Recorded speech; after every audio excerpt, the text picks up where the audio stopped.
Fala galera, tá começando mais um Diagnoscast. Eu sou a Mabel, estudante de nutrição. Eu sou a Gabriela, estudante de fisioterapia. Hoje vamos falar um pouquinho sobre hipertensão arterial, vamos definir alguns conceitos, explicar um pouquinho o que é sístole, o que é diástole, meios de tratamento medicamentoso, não medicamentoso, doenças associadas e o nosso quadro Mitos, Verdades e Curiosidades.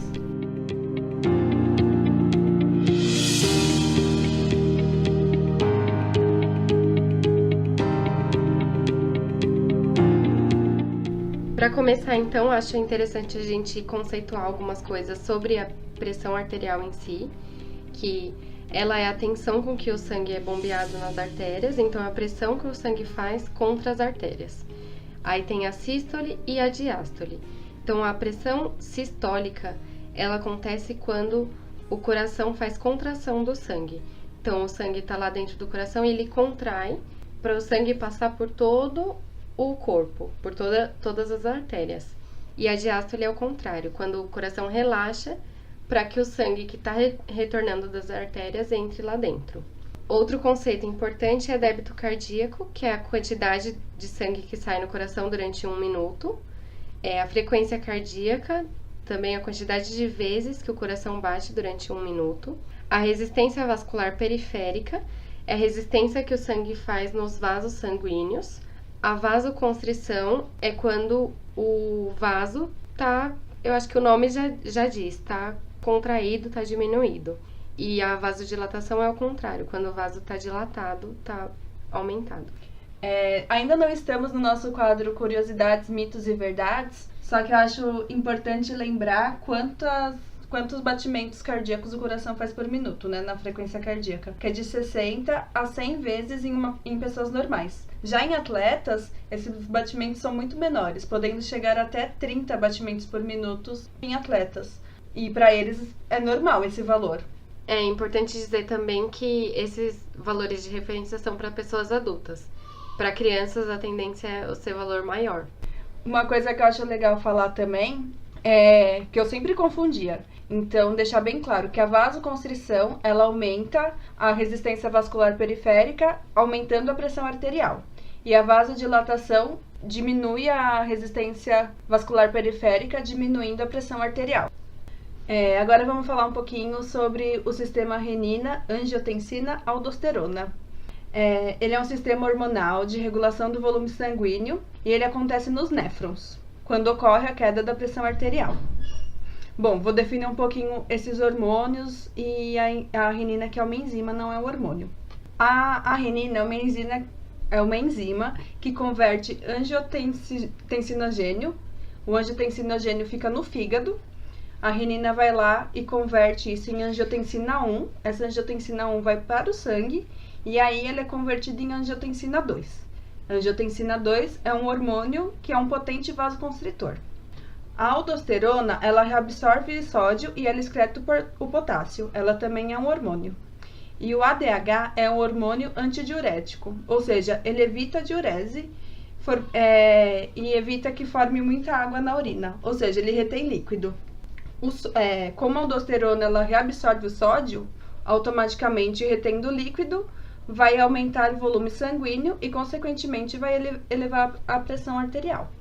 Bom, agora vamos falar da hipertensão arterial em si.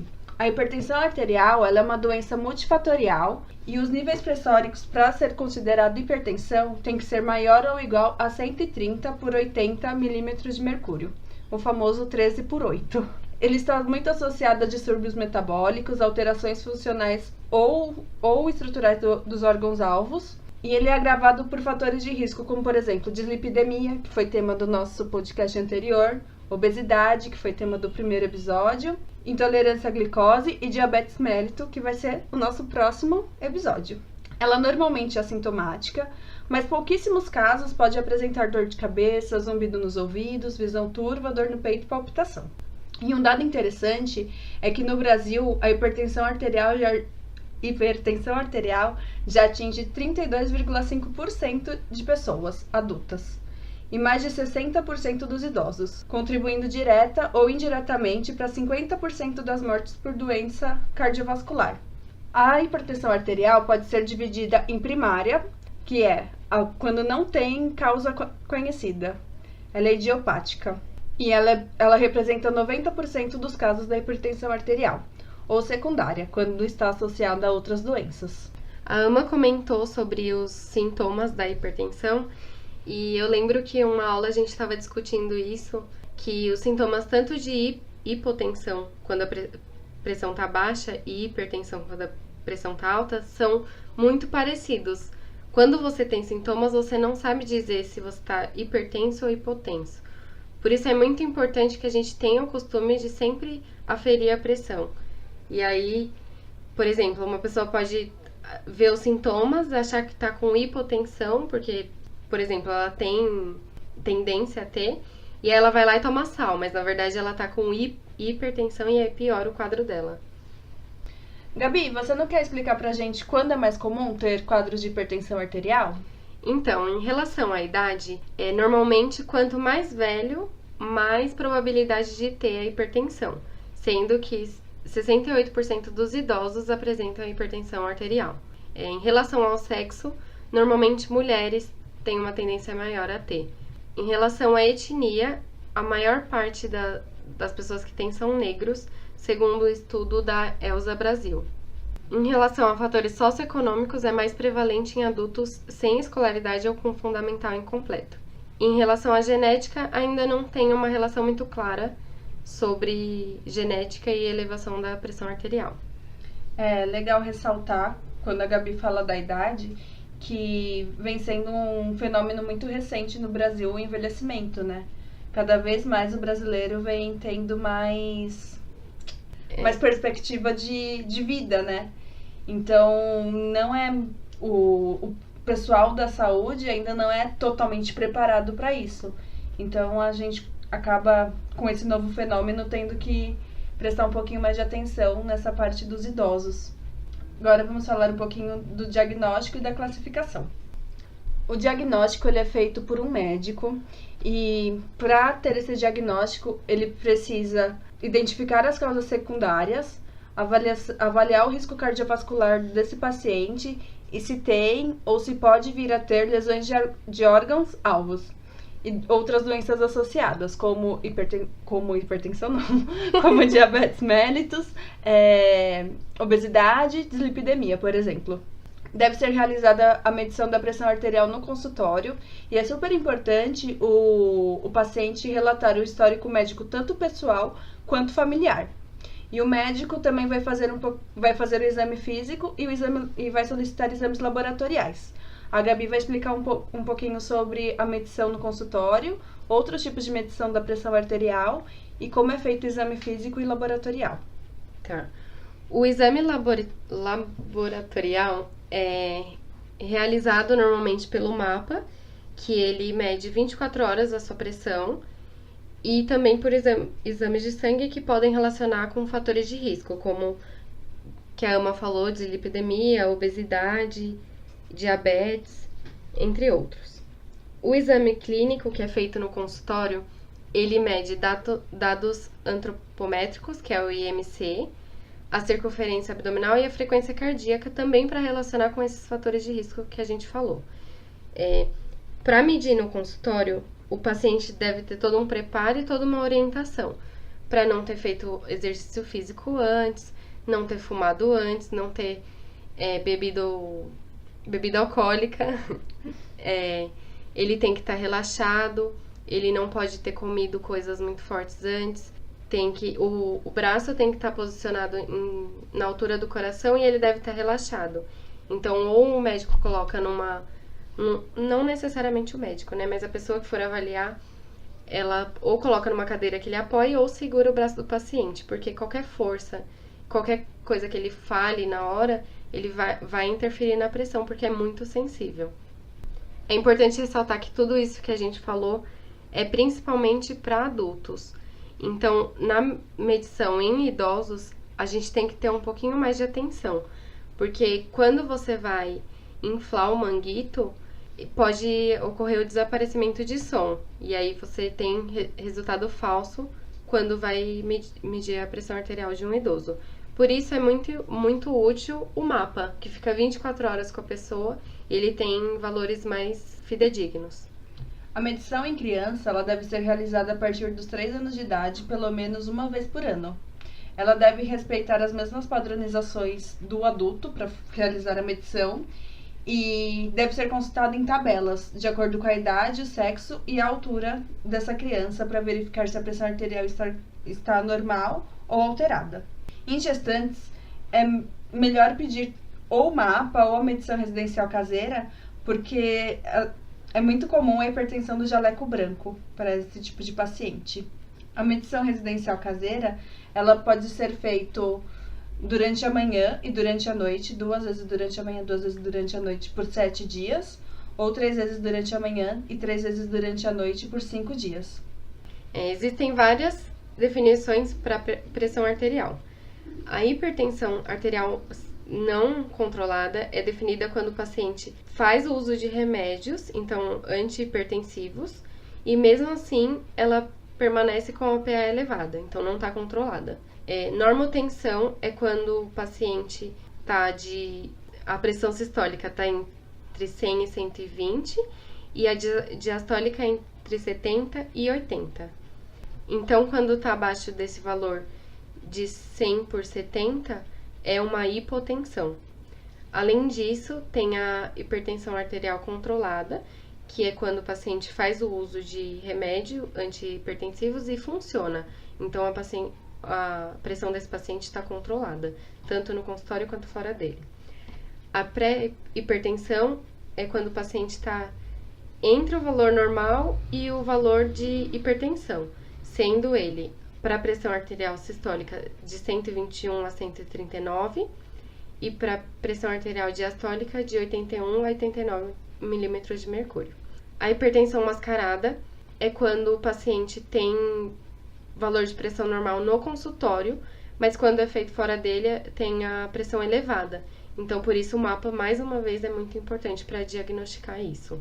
A hipertensão sistólica isolada é quando a diastólica está normal, mas a sistólica está alta. E a última hipertensão do avental branco é quando o paciente, perto do médico ou perto do avaliador, enfim, está com a pressão alta, mas normalmente fora do consultório ela tem uma pressão normal. Por isso também o mapa é importante. E caso a pessoa esteja hipertensa no consultório e fora dele seja normal, ela é considerada como uma pessoa que tem normotensão, não se torna um hipertenso.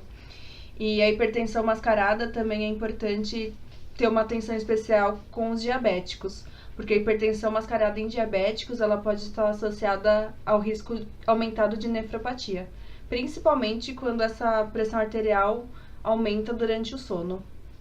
E eu e a Gabi tava brincando aqui, né, que vem estreitando cada vez mais esses níveis, né, de hipotensão para hipertensão, que daqui a pouco ninguém mais vai ser normotenso, ou vai ser hipertenso ou vai ser hipotenso.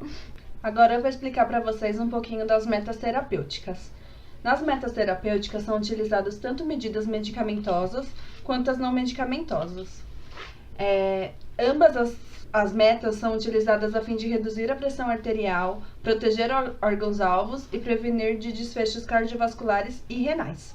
Sendo que as medidas não medicamentosas elas têm se mostrado eficazes na redução da pressão arterial, porém elas são limitadas porque a longo e médio prazo as pessoas vêm perdendo a adesão desse método. Para o médico escolher qual o melhor método, seja ele medicamentoso ou não medicamentoso, para cada paciente, é dividido em estágios de hipertensos. Existem os hipertensos no estágio 1, que são os que têm pressão arterial sistólica entre 140 e 159 e a pressão arterial diastólica entre 90 e 99.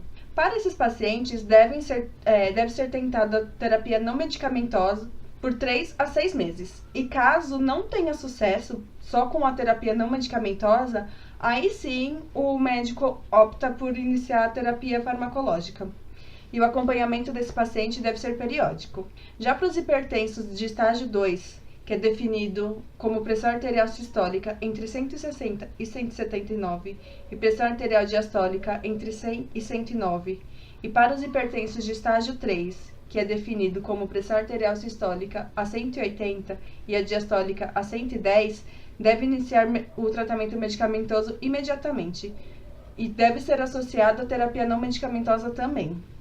Já os pré-hipertensos, é recomendada a terapia não medicamentosa, porque vários estudos já demonstraram que quando o paciente opta pela terapia não medicamentosa e leva a sério esse tipo de terapia, o risco de desenvolvimento de hipertensão arterial é menor. E o tratamento medicamentoso para quem é pré-hipertenso é recomendado apenas para aqueles que já têm história prévia de doença cardiovascular ou que têm um risco muito elevado de desfechos cardiovasculares. Bom, vamos iniciar então pelo tratamento não medicamentoso. Ele envolve controle ponderal de peso, medidas nutricionais, prática de atividade física, cessação de tabagismo, controle de estresse e algumas outras mudanças aí. O peso corporal, o aumento desse peso corporal está diretamente relacionado ao aumento da pressão arterial, tanto em adultos quanto em crianças. O aumento da pressão arterial pode ser observado em crianças a partir de 8 anos de idade.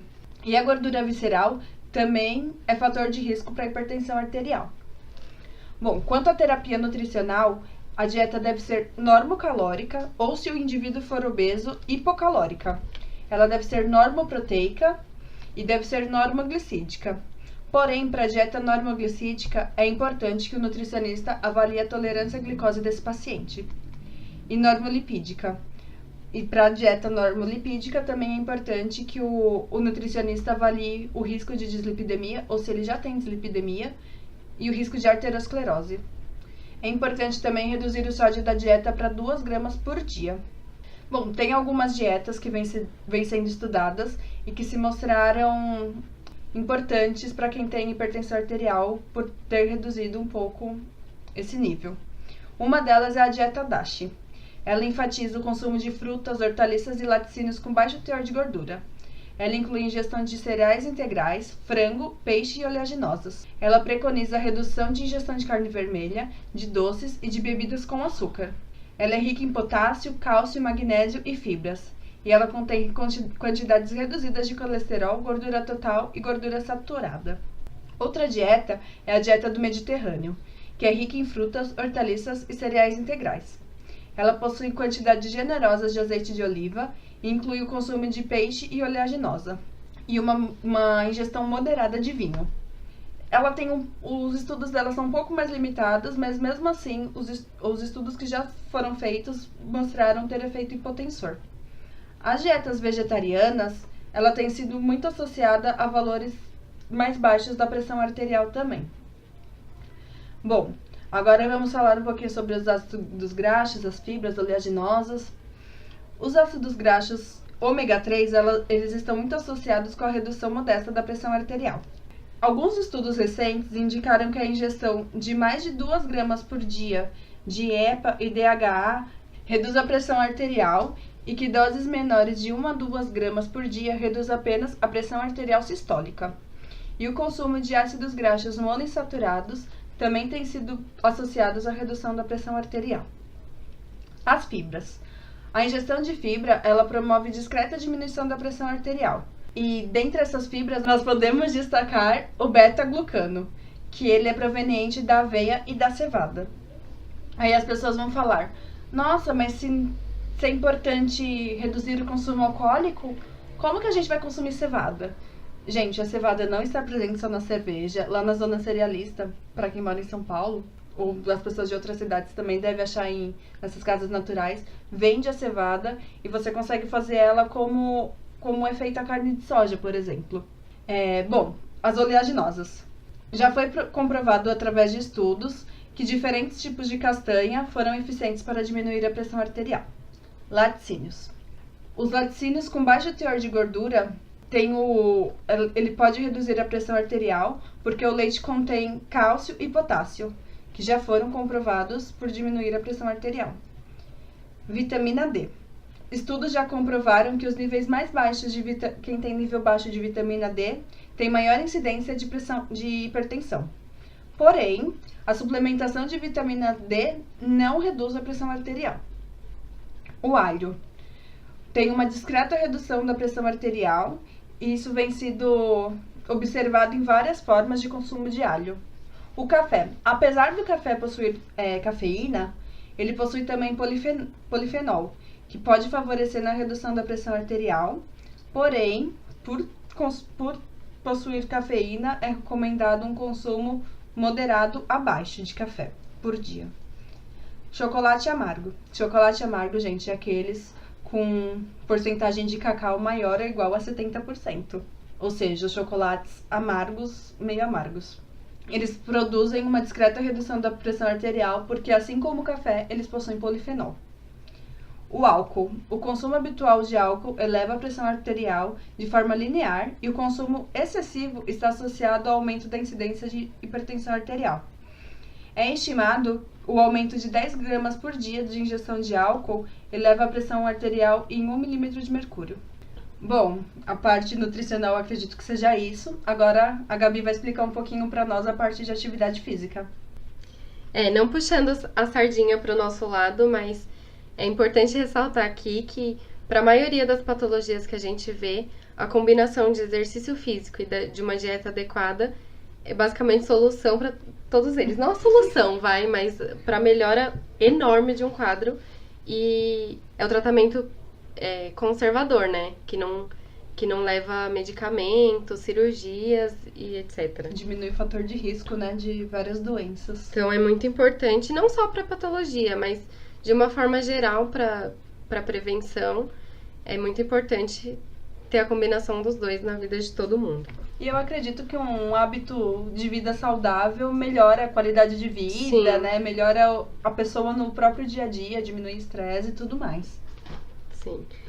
E aí, falando de exercício físico para hipertenso, recomenda-se que todo paciente com hipertensão realize o teste ergométrico, que é um teste que você vai ficar numa esteira e ele vai monitorar todos os seus sinais vitais.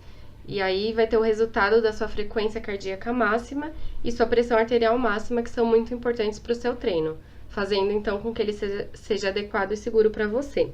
Além disso, há uma relação direta com a hipertensão e seu tempo sentado. Então, quanto menos você ficar sentado e quanto menos você for sedentário, a sua pressão pode ser menor. Por isso é tão recomendada a atividade física para tratamento de hipertensão. Existe um receptor no nosso corpo que chama barorreceptor. Ele é regulador da pressão arterial. Quando você faz exercício físico e, sobretudo, o exercício aeróbico, como esteira, bicicleta, esses exercícios de corrida, ele vai deixar esse receptor mais sensível. Então, com esse receptor mais sensível, maior a regulação da sua PA. Então, ela não vai ficar maior, não vai haver hipertensão se esse receptor estiver bem regulado. Existem fatores hemodinâmicos que são relacionados para o tratamento da hipertensão. Entre eles está a diminuição da resistência vascular periférica, que a gente falou no início, e isso vai acontecer porque vai haver a vasodilatação. Então, com a vasodilatação vai haver a diminuição da PA. E a redução do débito cardíaco, que vai diminuir junto com a diminuição da frequência cardíaca. Então, é importante que o paciente com hipertenso faça exercício aeróbico e ele também não é só para hipertensão. Ele tem o exercício em geral tem uma grande responsabilidade em estresse, no psicológico, porque libera hormônios de satisfação. Além disso, tem os exercícios resistidos, que vão diminuir a PA em pré-hipertensos e não tem comprovação com hipertensos. Mas todo o exercício físico é importante para todo mundo. Então, recomenda-se que faça também, dando um foco maior para o aeróbico, que tem comprovações.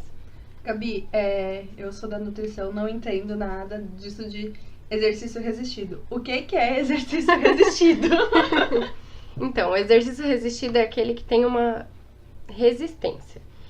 tanto pode ser uma resistência da gravidade ou uma resistência tipo um peso.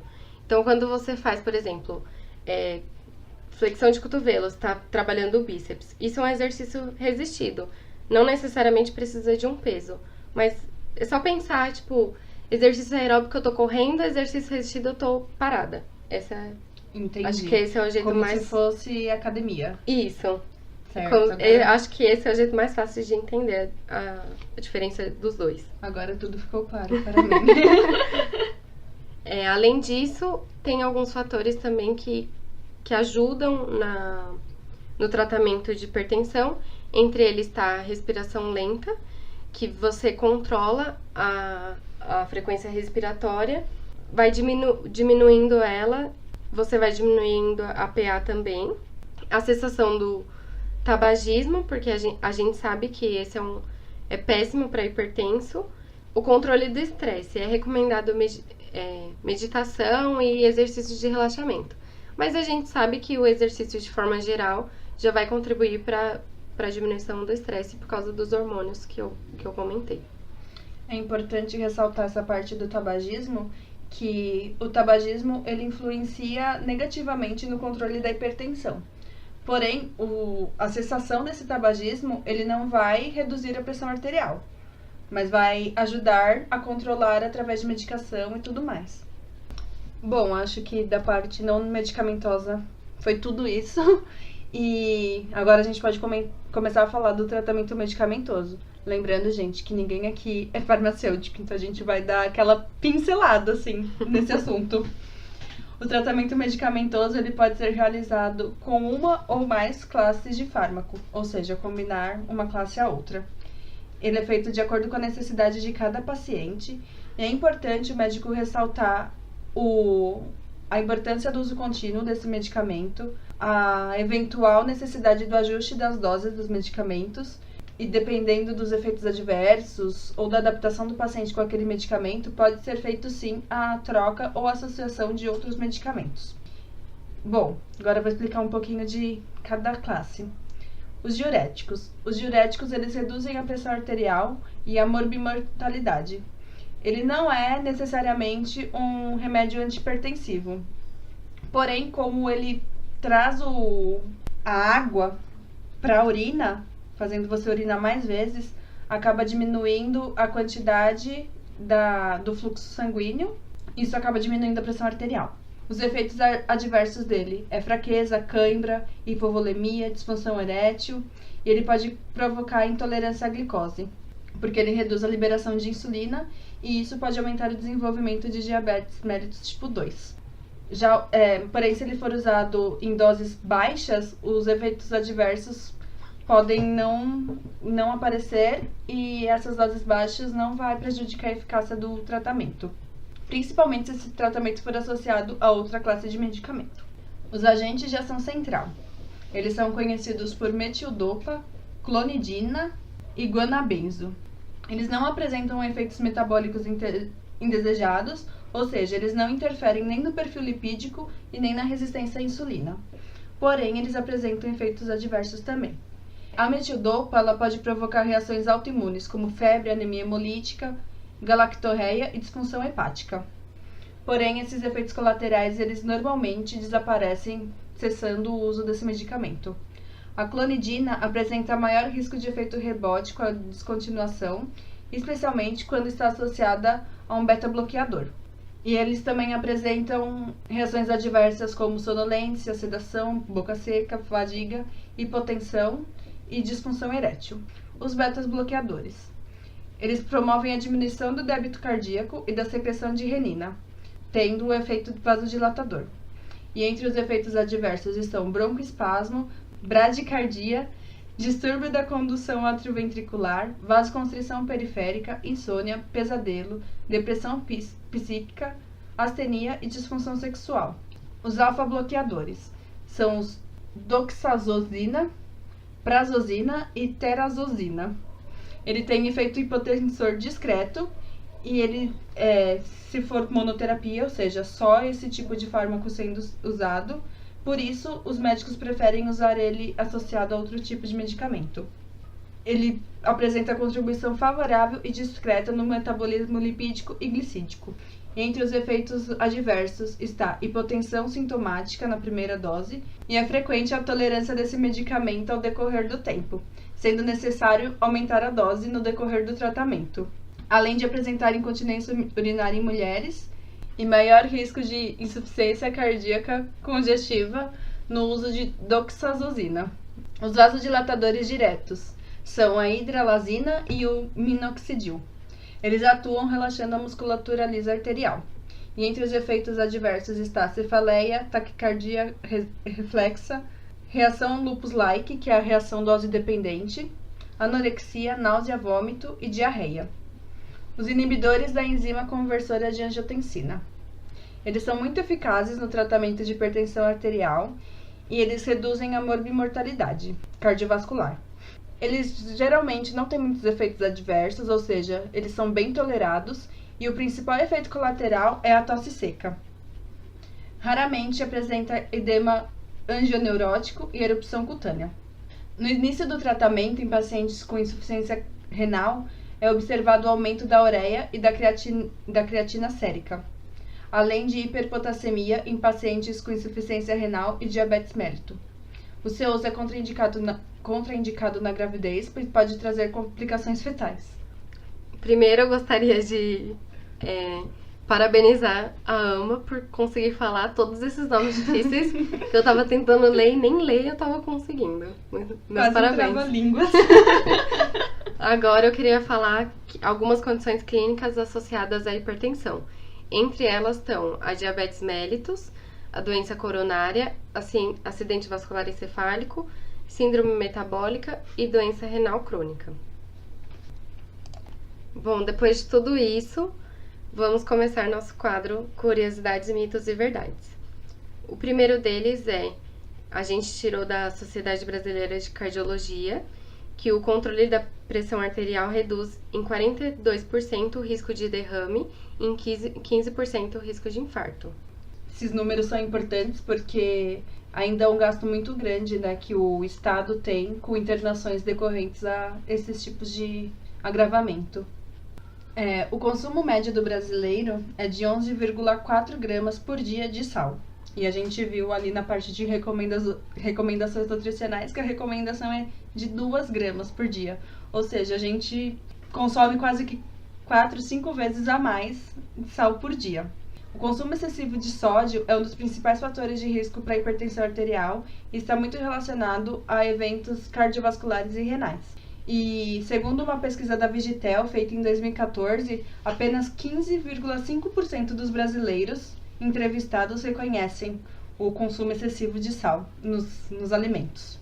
Nossa terceira curiosidade está relacionada justamente a isso, que um acordo realizado com a Associação Brasileira das Indústrias da Alimentação reduziu 17 mil toneladas de sódio de 2008 a 2016, sendo que essa ação impactou em 30 categorias de alimentos, ou seja, massas, pães, salgadinhos, bolos, tudo que tem sal foi diminuindo em todos os produtos. E foi feito um novo acordo de 2017 a 2022 para que seja reduzido mais 28,5 mil toneladas de sódio desses mesmos alimentos.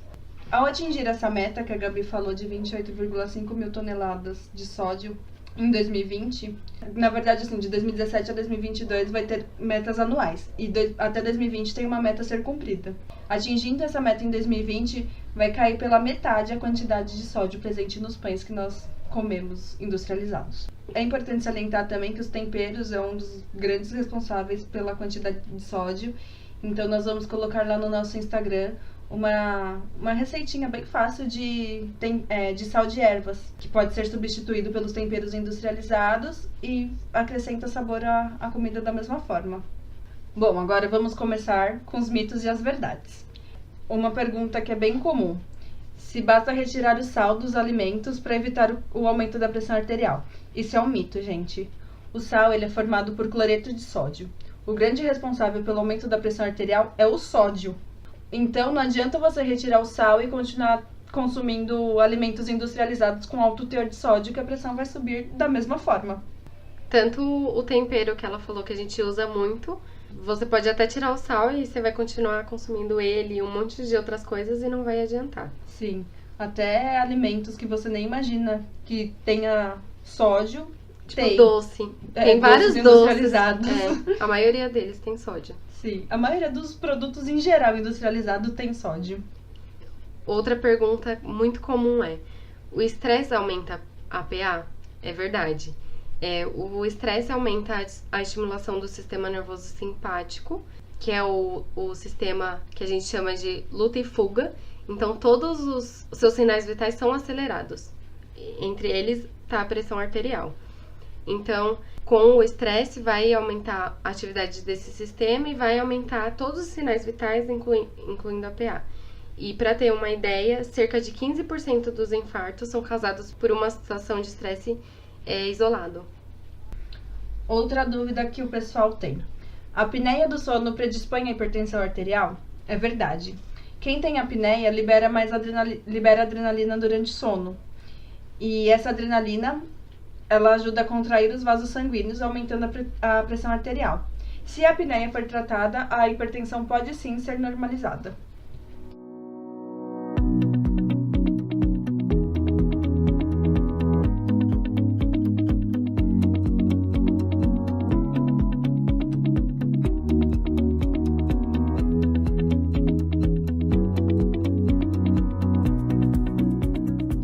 Bom, gente, por hoje é isso. Acho que a gente falou bastante até. Espero que todas as dúvidas estejam sido sanadas com esse episódio, mas mesmo assim, a gente está sempre à disposição para responder qualquer dúvida que tenha, que a gente não explicou direito, enfim. Sigam a gente no Instagram, @diagnoscast. Por lá a gente faz essas enquetes desse nosso quadro. A gente também tira dúvidas de vocês, podem mandar por direct, a gente aceita sugestões, enfim, estamos abertas a tudo. Pode mandar por direct ou na foto que nós publicamos dentro de cada episódio, a gente publica uma foto de acordo com o tema. Pode mandar lá nos comentários também, que a gente responde no próximo episódio ou no próprio comentário com muito prazer. E as plataformas que nós estamos disponíveis até então é o SoundCloud, o podcast da iTunes, Spotify, YouTube e em breve o Deezer também. Acredito que seja isso. Muito obrigada pela audiência mais uma vez. Obrigada e até a próxima. Até a próxima.